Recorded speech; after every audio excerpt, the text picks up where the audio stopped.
Top of the morning to you. Chulin Daf Ches Amud Aleph. Starting at the very top of the page. Omer Abzera, Omer Shmuel.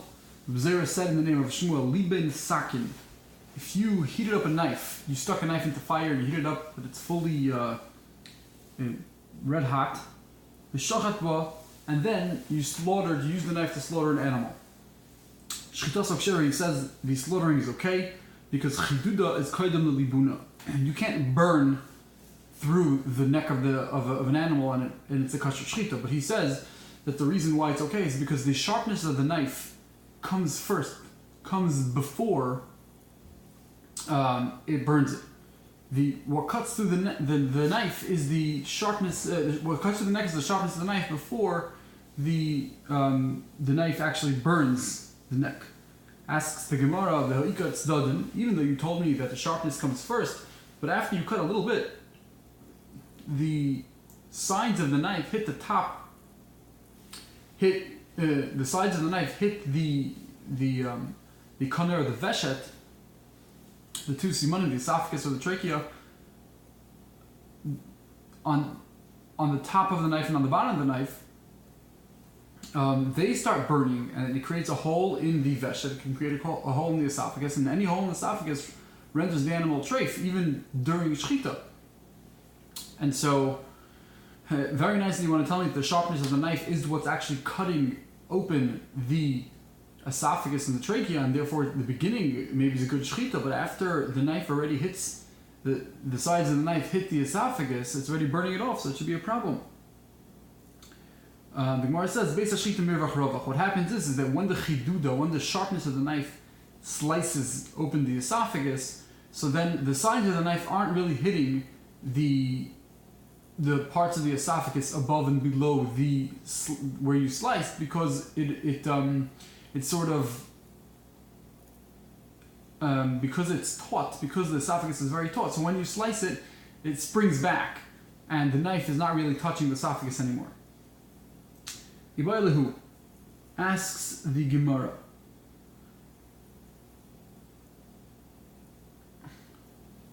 so mirvach rovach means that the opening, the cut that you make with the knife, extends beyond where you the exact slicing that you made, because it's taut, because it's very tight. So when you make a little slicing, the whole thing just extends beyond even where you cut, and therefore the sides of the knife aren't touching the esophagus. Okay, Ibailahu asks the Gemara, Liben Shipud.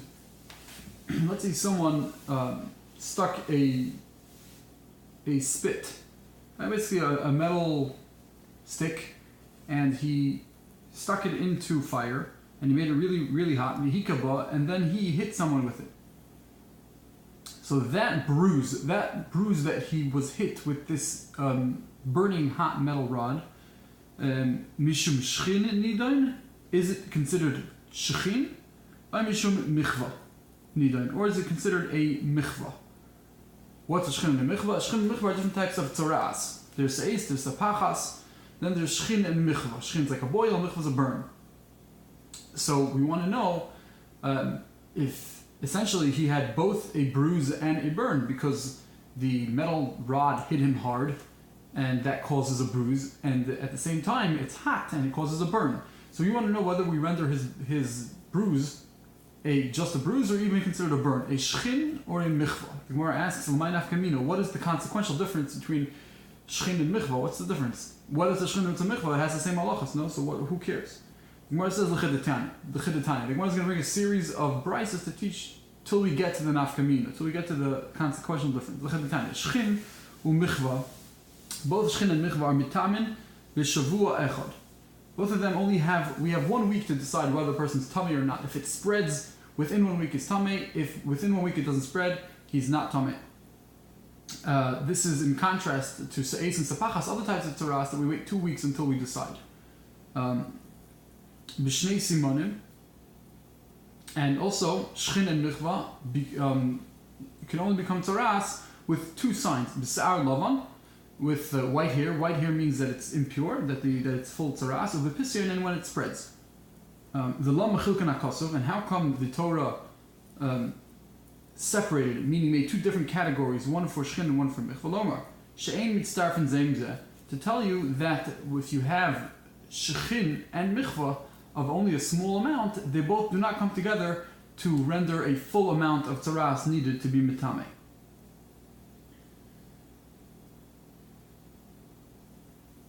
You need a grease, Rashi says, half of a fool, and so if you have half a grease of shchin right next to half a grease of mikvah, they do not come together to make one whole shear because they're not mitzdarif. It's considered two separate bruises and two separate tzarases, and therefore it's not, each one in and of itself does not have enough to make something tummy.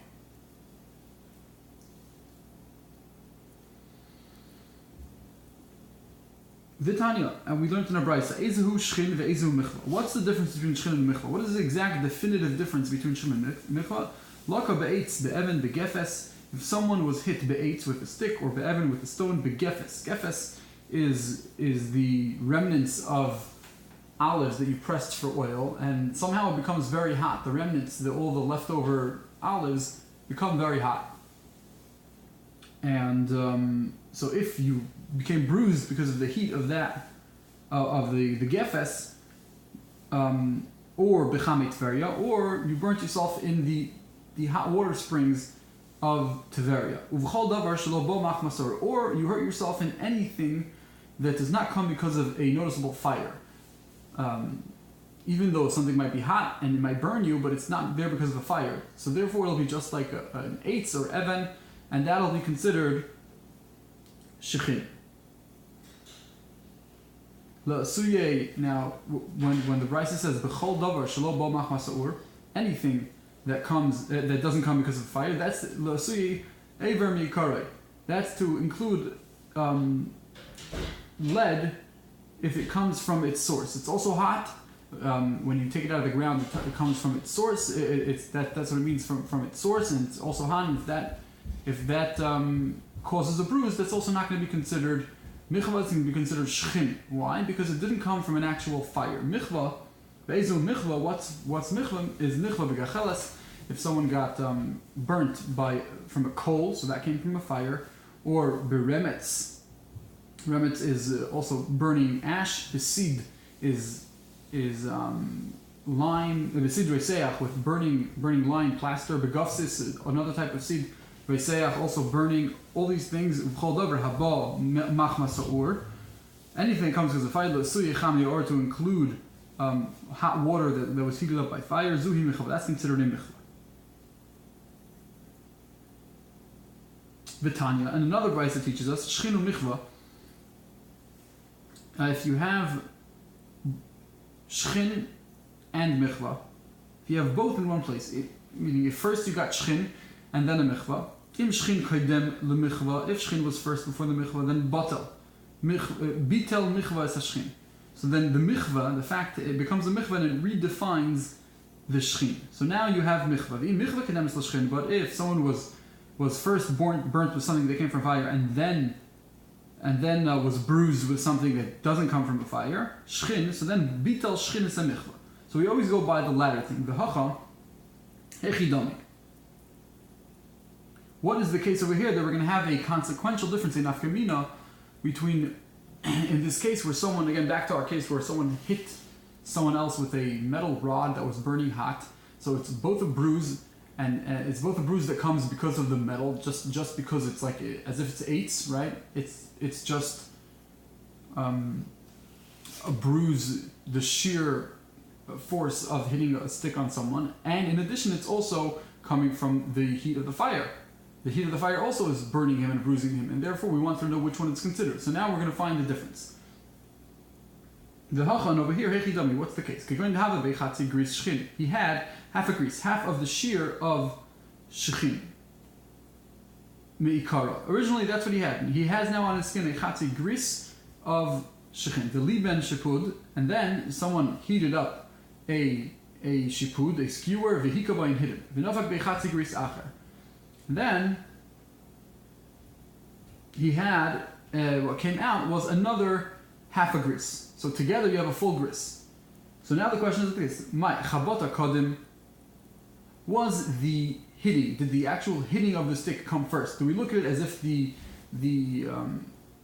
what came first was the fact that he was hit just by the blunt object, and then the Asi Havlan, and after that came the heat aspect of the shipud, the skewer, or mevatale lechavota, means just like we said, we go by the latter thing that came. And therefore, we're going to redefine this as a michvah, because we say that if we say that the heat comes last, we have right now, he has half a gris of shchin and half a gris of michvah. The lemon starfim, they don't come together. Or maybe we say no. Really, we would say maybe havlakad, maybe the heat hits him first. Maybe when someone hits you with a boiling hot rod, maybe you feel the heat first. And the heat is what comes first, and then asi chavat, and after that you feel the blunt, you feel the smashing of the object on you. Umivatale lahavla, and therefore since that came last, that redefines and nullifies the original heat, the hevel, and therefore we redefine it lahavle shchin u'shchin, so it becomes both shchin and with starf, because again he started off with half a gris of shchin, so then it would come together because both of them are chat gris of shchin and they're right next to each other, and therefore they're with starf. So that would be the question: is it considered a michvah, or is it considered shchin? Why? Obviously we understand that there's both aspects here, but the question is which one comes first, because the one that comes first is always going to be nullified by the one that comes after. So Tashma, the one that Gemara wants to bring a raya from what we said earlier on the page. If someone heated up a knife and he shechted an animal, it's fine. Why? Because so over here, what do you see? We said that the sharpness of the knife is what cuts the neck before the heat penetrates and burns the neck. So you see what? That first we look at it as if the object itself hits the neck before the heat. It means the heat does not come first, the heat comes last. So the Gemara says, Alma chabata kadam. You see first the actual object touches it, and then the heat comes. The Gemara says chidu chayni. No, maybe because it's sharp, because we're dealing with something sharp. The knife is very sharp, so that's why it penetrates first. But if you're dealing with the full blunt object hitting someone, so maybe then the heat does come first. It's only over here because the knife is at its point, at its sharp point, is very thin. So therefore, we say that the penetration of the knife is what hits the throat first, as opposed to the heat. Gemara says Tashima. Let's bring try to bring a different proof. Liban shipud. If you heated up a skewer, a hikabo, and you hit someone, our case nidon mishum michvas eish. It's considered michvas eish. Why? Because it must be alma chavata kadem. We see here that the hitting came first, and after the hitting came the heat, and the heat redefines what's going on here. The heat nullifies the chavata, the actual hitting, so it should be considered a michvah. The Gemara says no. Hasam nami. Over there also the barazia mivras. Over there, that case of the Bryce is talking about a case where also you use the tip of the skewer, which is, I guess, a little sharp. It's much thinner, and you use that to penetrate the person's skin, to sort of stab him with it. And since you stabbed him with it, again, it's a sharp point also, so only by a sharp point over there, the sharp point is considered it hit the person first, and only then after that the heat came. But if, again, the question still stands: if you hit someone with a sharp object, that's maybe it's considered that the heat comes first. Now, there are two words here. Dahainu chidud is a little bit problematic according to Rashi. The Rashash wants to say that in these following words, Rashi doesn't say it. Rashi doesn't have it. But according to the Rashash, it makes sense. According to the way we just explained, it makes a lot of sense. The mivri's baris, the barzei mivraz, because it means he penetrated with the tip of the skewer. Dahainu chadud, which means that it's sharp, and therefore it's just the same exact thing as the chiduda of the knife that penetrates first. And that's the way the Rashash explains the Gemara. If you want to see Rashi explains a little bit differently, and then you have the question of what the words of Dahainu chidud means. Okay, Amr Rab Nachman, Amr Rabbi Bar Avuha, Sakin shel avodas kechavim. If you have a knife that was used to service idolatry, then mutar l'shchita, you are allowed to use it, even though we hold anything that's used to service idolatry is considered asur b'hana. You're not allowed to have any benefit from it, but still he says you're allowed to use it. You're allowed to shecht with it. Why? However, also lachtach by basar. You're not allowed to cut. Let's say you want to cut your regular meat. You cannot cut your meat with it. mutar lishchot, but you're allowed to slaughter with it because mekalkel he's considered destroying. Why? Because an animal, while it's alive, can be used for many things. It can be used to work with. It can be used to raise to raise babies, or it can be used for eating also. In addition, right? So you have much more uses than an animal that's slaughtered, which can only be eaten right now. And so the shechita is considered a depreciation in value, and therefore it's considered mekalkel. It's sort of, you're ruining what we have in front of us, and therefore you're not really getting hana'ah, you're not benefiting from the object that was used to service avodah zarah, because you're right now doing something that's considered mekalkel, it's considered a depreciation in value. As the asur lachtoch ba basar, but you're not allowed to come eat with it because misakinu, obviously you're cutting meat, you want to make the meat into the right size that you need, and so you're doing something that's beneficial for you and getting hana'ah, so you're not allowed to use it. Now, Tosfos obviously explains that for Shabbos, of course, shechita, you're chayav on shechita. If you shecht an animal on Shabbos, you're chayav, and that's not considered bekalkel. He says because the standards for Shabbos are lower in terms of what's considered beneficial. Because on Shabbos, the Torah says meleches machsheves asur Torah, and because people have in mind that they want on Shabbos, they want to shecht it. So as long as it's considered something beneficiary at all, so on Shabbos you're chayav. But for the regular definition of what's considered bekalkel or beneficiary, so we have a higher standard, and we say that since over here at the end of the day you're depreciating the cow in value, we say that it's not that it's mutter to do because it's mekalkel. Okay. Amar Rava. Pe'amim sometimes shashechet asur. Sometimes it would be asur to shecht. We just said it's mutter to shecht because it's mekalkel, but sometimes it's asur when b'msuken. So if you have an animal that's dying, it's in danger because it's unhealthy and it's dying. So now you won't be able to use it for anything else except for eating, and therefore you shechting this animal really is considered a tikkun, fully beneficiary, and therefore it would be prohibited to use this knife that was used to service avodah zarah. And sometimes mechatech is mutter, sometimes cutting meat is mutter. Be'atmi dekaiman lekurban. If you have a piece of meat, a cut of meat, an atmi, a thigh, that the kaiman lekurbana, that's meant to bring as an offering for someone, as a present for someone. You want to offer someone a nice big piece of meat. You want to honor him with a nice steak, and then you take a knife and you chop it up and you make it into chopped meat. Obviously, that's something that's depreciating in value. And if you're doing that, then it's okay to use something that's asur ba'ano because you're not really getting hana'ah. You're being mekalkel. Says the Gemara, "V'tefkulei mishum shamnunis the isura."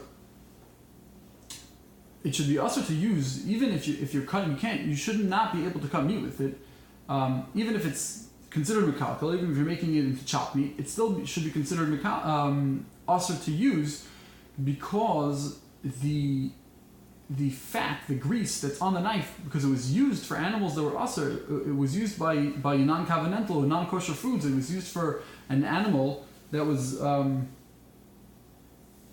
used for avodah zarah. It was used for nevelos. It belongs to a non-covenantal. So how could you use it? Shouldn't it have a problem of the non-kosherness on the knife?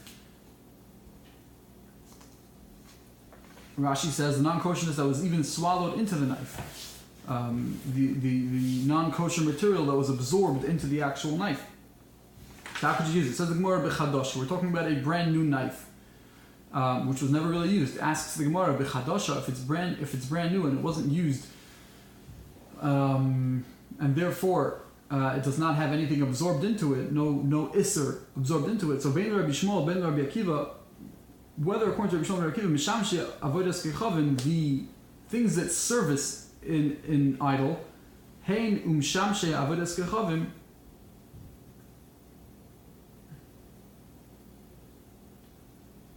I'm sorry, Bein Rabbi Shmuel, Bein Rabbi Akiva, Misham Shavais Kechavim. This knife is considered a servicer of avodah zarah, not avodah zarah itself. Avodah zarah itself, Rabbi Shmuel and Rabbi Akiva argue as to whether, if it hasn't been worshipped yet, is it considered asur ba'ano yet? But everyone agrees that Misham Shavais Kechavim, Misham Shavais Kechavim, something that services avodah Kechavim, Ein Asurun Ad Sheyavdu. It's not considered prohibited to use until it's actually used. So says the Gemara, Iba Yisema, and therefore, how come this knife would be asur to use it? We said you can't shecht with it, right? If you can't shecht with it, because it's asur behana. I'm sorry, we said you can't do anything beneficiary. You can't have anah from it. Why? Because it's considered it's the krevis avodah zara. It's something that was used to benefit avodah zara, and therefore it's asur ba'anah. Now they're telling me that it's new. Everyone agrees it's something that's new and hasn't been used yet, even if it was earmarked to be used for avodah zara. But since it hasn't been used yet, everyone agrees that it doesn't become asur ba'anah until it's actually used. So why are you telling me now that I can't use it to cut meat? Says the Gemara. No, you did. It is new in the sense that you didn't use it. The goyim did not use it for non-kosher meat, but they did use it for the idol. How? By cutting wood with it. They cut pieces of wood for it to burn for their idol, and therefore it is rendered prohibited because it serviced avodah zarah. What happened was, of course, it's old. It's old and it was used for avodah zarah, and it was used with non-kosher food. But what happened was you heated it up within a fire, and you thereby burnt all the absorbed matter that's in the knife, all the non-kosher absorbed matter by the process of libun, and now you koshered it. In essence, you koshered the knife from anything that's non-kosher on the knife or in the knife. And therefore, now all that's left is the fact that it was used to service an avodah zarah, and that the fact that you put it in the fire does not help, and therefore you're not allowed to use to cut meat. Itmar. We learned until now we were talking about sakin of avodas kechapim, a knife of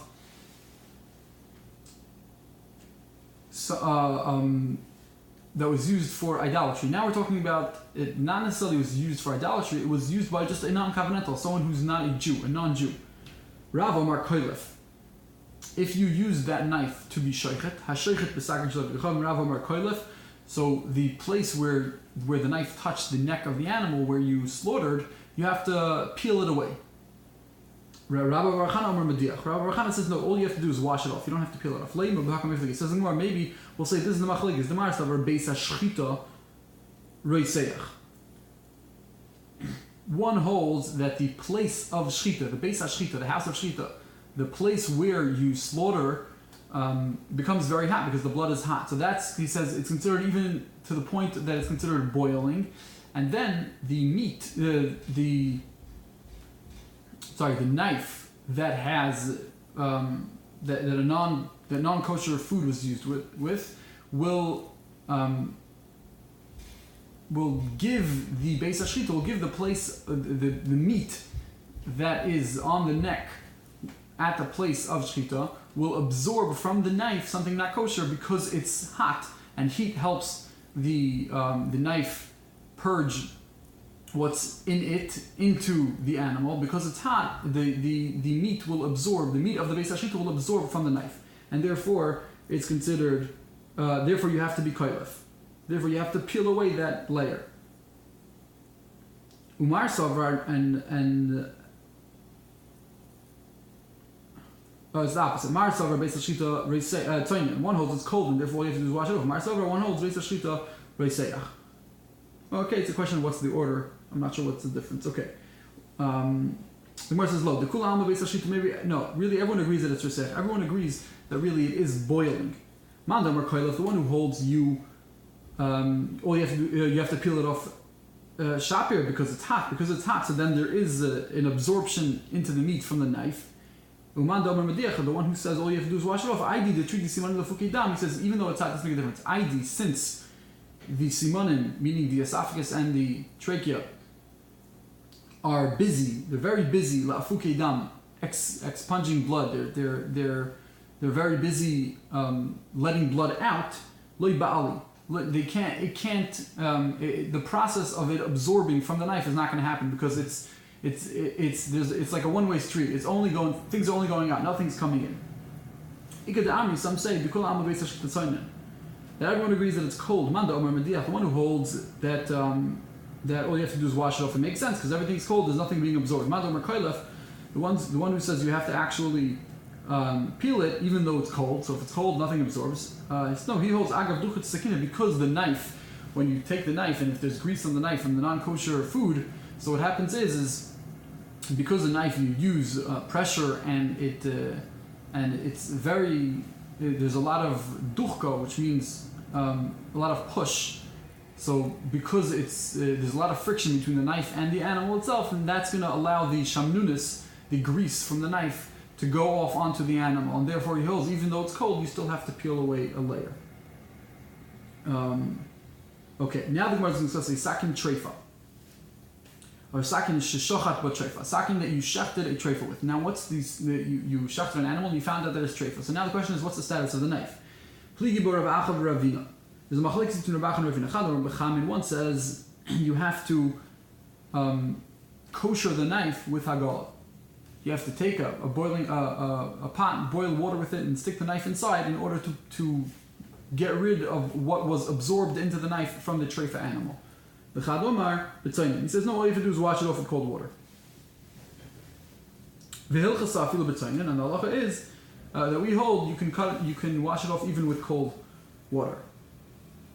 The Ika Belisa de Parsa. If there's a worn out curtain or something, Lemichbere to clean it off, meaning all you need really is like a thick type of cloth which has a lot of friction and it'll clean off the knife, then that is leitzarach. You don't even need cold water. Asks the Gemara, the one who holds that you have to actually do hagala with hot water, my time, it's because it absorbs isser, right? That's his reasoning. Because it's hot, because it absorbs isser from the treifa. Therefore, you have to do hagala. Asks the Gemara, in a regular animal, when you shach a regular animal, also should have the same issue. Why? Because bola ever minachai.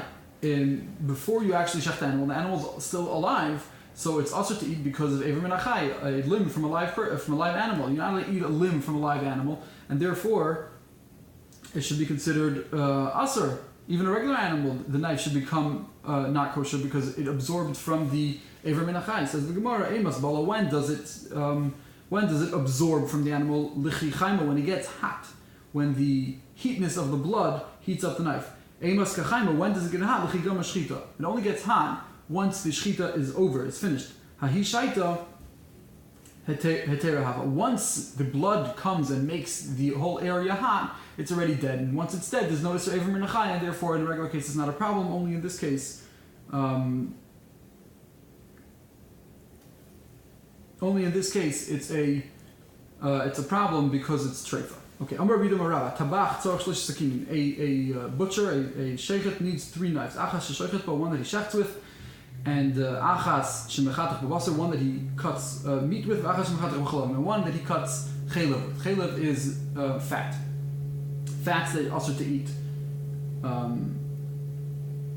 Now the shchita knife, obviously you can't use it for anything else because the shchita knife has to remain sharp without any nicks, and you have to make sure that it's always kept in a safe place, that it shouldn't get nicked, and therefore that you won't be able to use it for the basar for sure. So you need one for sure. For the shchita and another one for the meat. Now the Gemara is going to ask, why do you need 2? Why do you need another 2? The liskin leichade he should use one. He should only have one other than the shchita. V'lichtach b'basar, he should use the basar. He should use it to cut the meat. V'hado lichtach b'chalav, and then after that, he should use it to cut the chalavim. Why do you need 2? Says the Gemara, Gzeira shema yachto chalavim. It's a gzeira because he might cut the chalavim first, ve'achar basar, and only after that he'll cut the basar. Meaning, if we have 2, so he'll make a siman.